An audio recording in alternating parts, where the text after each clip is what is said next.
ತಾಲೂಕಿನ ಹಿರಿಯರು ಮತ್ತೆ ಎಲ್ಲ ಪ್ರಗತಿಪರ ಸಂಘಟನೆಯ ಹೋರಾಟಗಾರರು ಎಲ್ಲ ಈ ಒಂದು ಕಾರ್ಯಕ್ರಮಕ್ಕೆ ಬಂದಿದ್ದಾರೆ. ಏನು ಈಗಾಗಲೇ ಸಾಕಷ್ಟು ವಿಚಾರಗಳನ್ನ ಹೇಳಿದ್ದಾರೆ. ನಾವೆಲ್ಲ ಪ್ರಗತಿಪರ ಸಂಘಟನೆಗಳ ಒಕ್ಕೂಟದಿಂದ ಏನು ಈಗ ರೈತ ಹಿತರಕ್ಷಣಾ ಸಮಿತಿ ಏನ್ ಕರೆ ಕೊಟ್ಟಿದೆ,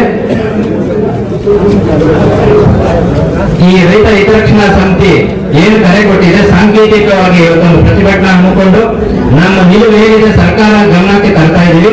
ಇದು ಬರೀ ಸಾಂಕೇತಿಕ ಪ್ರತಿಭಟನೆ ಅಷ್ಟೇ.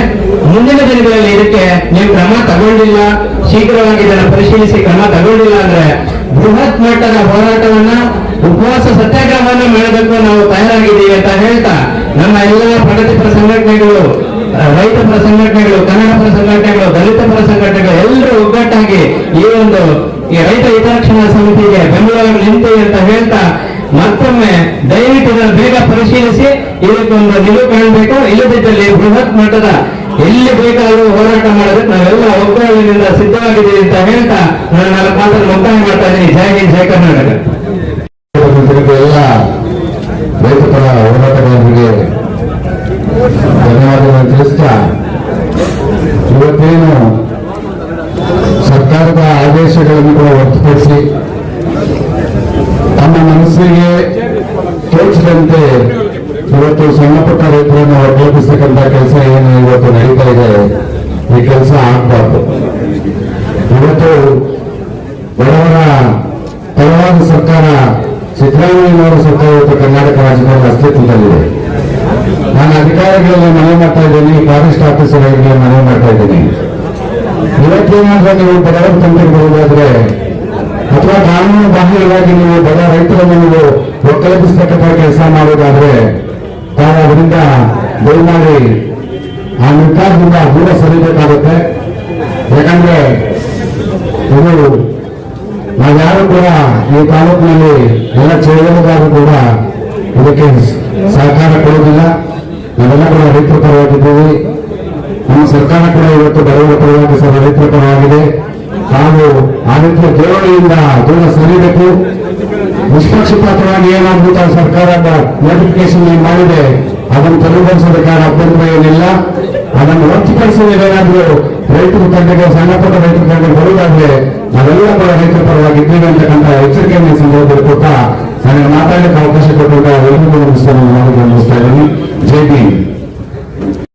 ಡಾಕ್ಟರ್ ಬಾಬಾ ಸಾಹೇಬ್ ಅಂಬೇಡ್ಕರ್ ಅವರಿಗೆ ಬೇಕೇ ಬೇಕು, ಬೇಕೇ ಬೇಕು, ವೇತಕ್ಕಾಗಿ ಹೋರಾಟ, ವೇತಕ್ಕಾಗಿ ಹೋರಾಟ. ಆತ್ಮೀಯ ಬಂಧುಗಳೇ, ಏನು ಈ ದಿನ ರೈತ ಹಿತರಕ್ಷಣಾ ಸಮಿತಿಯಿಂದ ಸಾಂಕೇತಿಕವಾಗಿ ಈ ದಿನ ಪಕ್ಷಾತೀತವಾಗಿ ಹಾಗೂ ಜಾತಿ ರಹಿತವಾಗಿ ರೈತರ ಒಂದು ಭೂಮಿಗಳನ್ನು ಉಳಿಸುವುದಕ್ಕೆ ಈ ಒಂದು ಹೋರಾಟವನ್ನು ನಡೆಸ್ತಾ ಇದ್ದೀವಿ. ದಯವಿಟ್ಟು ಏನು ಈ ಭೂಮಿಗಳು ಈಗಾಗಲೇ ರೈತರಿಂದ ಹಿಂಪಡೆದಂತಹ ಅಧಿಕಾರಿಗಳಿಗೆ ಒಂದು ಎಚ್ಚರಿಕೆ ನೀಡ್ತಾ ಇದ್ದೀವಿ. ಈಗಾಗಲೇ ನಮ್ಮ ಹಿರಿಯ ಮುಖಂಡರು ಹೇಳಿದ್ದಾರೆ, ತಾವು ಹುಟ್ಟೋದಕ್ಕಿಂತ ಮುಂಚೆನೆ ಕಾನೂನುಗಳಾಗಿದ್ದಾವೆ.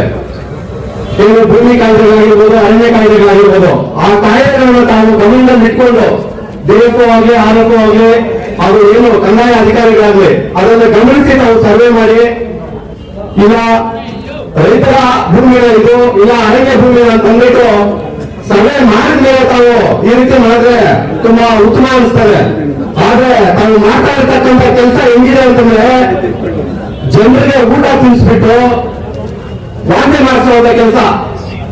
ಅದು ಬಾಯಲ್ಲಿ ಊಟ ಮಾಡಿದ ತಕ್ಷಣ ಬಾಯಲ್ಲಿ ವಾಂತಿ ಮಾಡಿಸೋ ಪರವಾಗಿಲ್ಲ, ತೆರಳಿದ್ರೆ ತೆರ್ತಲ್ಲಿದ್ರೆ ತೆತ್ತಲ್ಲಿ ಕೊಡ್ತಾ ಇದ್ದೀರಾ, ಹೊಟ್ಟೆಯಲ್ಲಿದ್ರೆ ಹೊಟ್ಟೆಯಲ್ಲಿ ಸೀನಿಸ್ತಾ ಇದ್ದೀರಾ, ಆ ಕೆಲಸ ಮಾಡ್ತಾ ಇದ್ದೀರಾ. ದಯವಿಟ್ಟು ಇದನ್ನ ಸೂಕ್ಷ್ಮವಾಗಿ ಪರಿಗಣಿಸಿ. ಏನು ರೈತರ ಭೂಮಿಗಳು ಏನಿದ್ದಾವೆ ಅದು ಕಾನೂನು ರಹಿತವಾಗಿ ಅವರ ಭೂಮಿಗಳನ್ನ ಅವರಿಗೆ ಹಿಂದಿರುಗಿಸಿ ರೈತರಿಗೆ ಅನುಕೂಲ ಮಾಡಿದ ಪಕ್ಷದಲ್ಲಿ ಈ ಹೋರಾಟ ಮುಂದಿನ ದಿನಗಳಲ್ಲಿ ದೊಡ್ಡ ಮಟ್ಟಕ್ಕೆ ನಡೀತಾರೆ ಅಂತ ಅಂದ್ಬಿಟ್ಟು ಈ ಸಂದರ್ಭದಲ್ಲಿ ಎಲ್ಲ ಅಧಿಕಾರಿಗಳಿಗೆ ಎಚ್ಚರಿಕೆ ಬೇಕಾ ನನ್ನ ಮಾತುಗಳನ್ನು ಮುಗಿಸ್ತಾ ಇದ್ದೀನಿ. ಜೈ ಭೀಮ್, ಜೈ ಜವಾನ್, ಜೈ ಕಿಸಾನ್.